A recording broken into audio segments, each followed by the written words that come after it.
it's a drop top coupe. Said you wanna drive it. So, hi guys. Welcome to my vlog.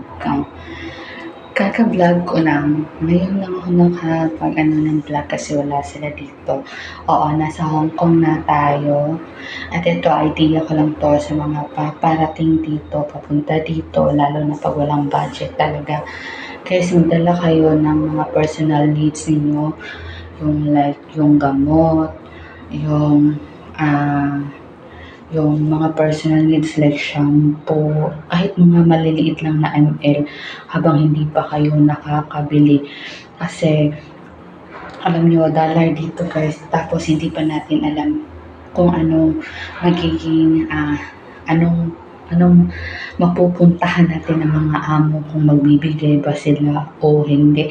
At ito din, tandaan nyo ha, hindi uso dito sa Hong Kong yung breakfast. Merong hindi literal na rice na nagaya sa Pilipinas na yung breakfast natin sa itlog, may longganisa, may fried rice. Guys, dito wala. Oo, dapat sanayin niyo yung mga sarili niyo. Tapos kasi dito kape lang, kape at bread, may itlog, ganyan.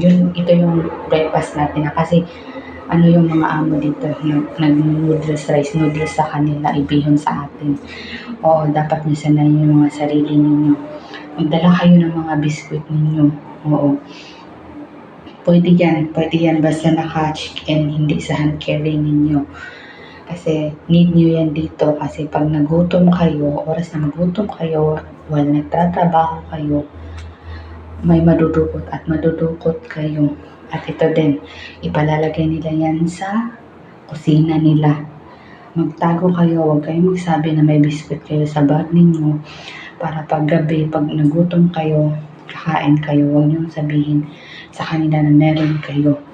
Oo, magdala din kayo ng mga gamot ninyo, tulad ng Biogesic, mga vitamins ninyo, hanggat hindi pa kayo nakakalabas kasi meron talaga dito na kakarating mo pa lang, tapos pinifix na yung day off mo, like ngayon dumating ka Sabado, tapos yung day off mo Linggo, magdi-day off ka talaga niyan. Tapos diba, mahihiya ka magsabi na pwede ba ako magstay dito sa room ko, dito lang ako, hindi ako lalabas kasi wala akong pera. Pero ito din na pag sinabihan kayo o binigyan kayo ng pera ng mga amo ninyo, magtanong kayo kung salary deduction ba yan, kasi may iba talagang ano na binigyan ka nga pero pagdating ng sahuran, salary deduction pala. I-follow nyo ko sa next vlog ko guys.